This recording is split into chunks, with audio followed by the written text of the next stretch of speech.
इस सभा में मैं उपस्थित हुआ हूँ ये बतलाने के लिए कि ईमान जिसे आस्था या विश्वास कहा जाता है उसके कितने आधार हैं तथा कौन कौन। ईमान के आधार कितने हैं तथा कौन कौन। सर्वप्रथम हम इस बात को जान लें कि ईमान के आधार 6 हैं। ईमान के स्तंभ 6 हैं और ईमान भीतरी हृदय के आस्था का नाम है। इस्लाम नाम है ऊपरी चीज़ों का और ईमान नाम है हृदय के सत्य आस्था का, जिसको विश्वास कहा जाता है, जिसको आस्था कहा जाता है। तो ईमान के केवल 6 आधार तथा 6 स्तंभ हैं। कोई भी व्यक्ति उस समय तक विश्वासी या विश्वसनीय नहीं हो सकता, मुमिन नहीं हो सकता, जब तक इन 6 स्तंभ पर उस प्रकार आस्था न रखे, उस प्रकार विश्वास न रखे जिस प्रकार आस्था तथा विश्वास रखने का अल्लाह ताला ने आदेश, आज्ञा और निर्देश दिया है। तो आइए हम जानें कि इस ईमान के आधार जो 6 हैं वो कौन कौन हैं। नंबर 1, अल्लाह ताला पर ईमान तथा विश्वास करना कि अल्लाह का अस्तित्व है, अल्लाह है, उसको न किसी ने देखा है न कोई देख सकता है, सिर्फ स्वर्गवासी देखेंगे। अल्लाह निराकार है, अल्लाह का कोई आकार नहीं, अल्लाह का कोई रूप नहीं, अल्लाह किसी के अंदर किसी के भीतर अवतारित नहीं करता। वो अकेला है, अपने हर कर्म में, अपने हर कार्य में, अपने हर फैसले में, अपने हर निर्देश में वो अकेला है। अल्लाह पर विश्वास करना।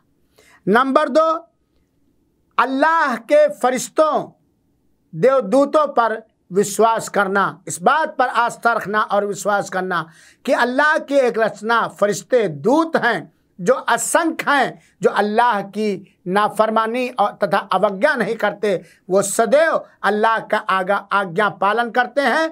वो प्रकाश तथा नूर से पैदा किए गए हैं। उनकी संख्या अल्लाह के अतिरिक्त कोई नहीं जानता। और फरिश्तों के भीतर, फरिश्तों के अंदर अल्लाह ताला की कोई भी जर्रा बराबर भी विशेषता नहीं पाई जाती है। जिस प्रकार हम और आप अल्लाह के रचना हैं, इसी प्रकार अल्लाह के फरिश्ते, देवदूत, दूत भी अल्लाह की एक महान रचना है। नंबर 3, अल्लाह की ओर से जितनी पुस्तकें अवतारित की गई हैं, इस बात पर चाहे हमें नाम मालूम हो या नाम ना मालूम हो, हमें इस बात पर आस्था, विश्वास तथा ईमान रखा कि वो अल्लाह की ओर से उतारी गई हैं। चाहे वो तौरात हो, चाहे वो इंजील हो, चाहे वो ज़बूर हो और चाहे सुहफ़ इब्राहिम या सुहफ़ मूसा हो।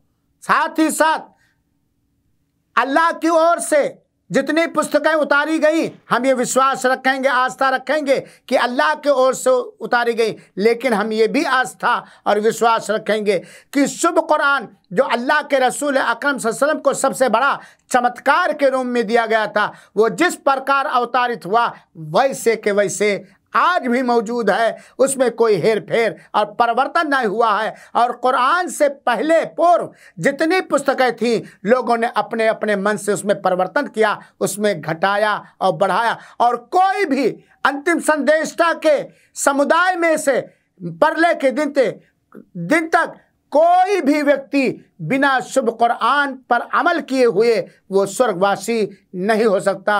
और इससे पूर्व जितनी पुस्तकें थी, कुरान उसका सुरक्षक और रक्षा करने वाला है।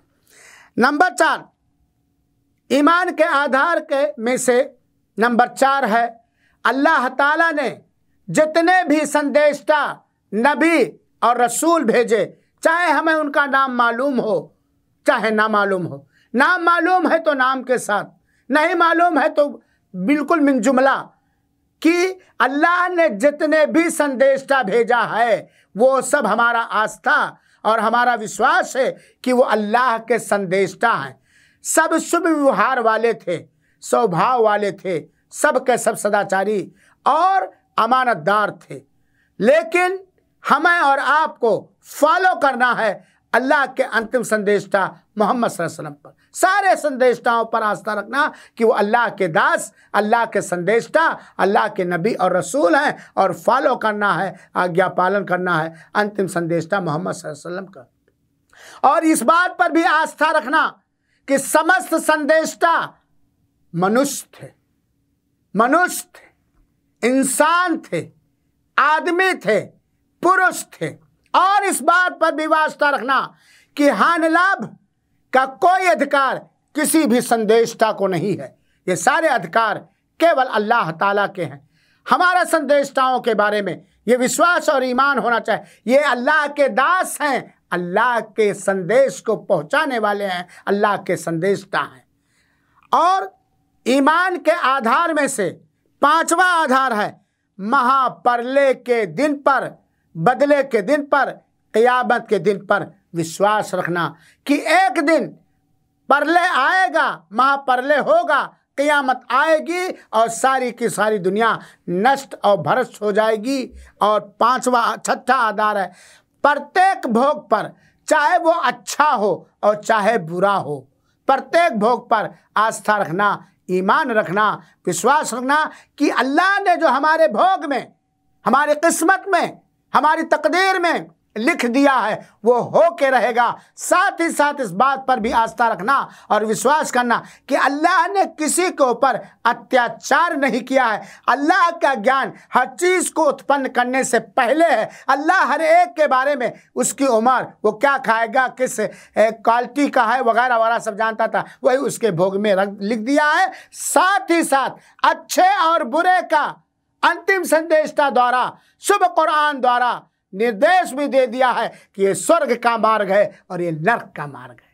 तो ये ईमान के 6 आधार हैं, हमें इसको समझना चाहिए और इसके बारे में हमें व्याख्या करना चाहिए। अल्लाह ताला से हम ये प्रार्थना करते हैं कि अल्लाह ताला हमें ईमान के 6 स्तंभ पर दृढ़ विश्वास करने और उसी का आस्था रखने का अवसर दे और उसे पढ़ने, समझने और उसकी चाहत को पूरी करने की तौफीक दे। आमीन। वस्सलामु अलैकुम वरहमतुल्लाहि वबरकातुहू।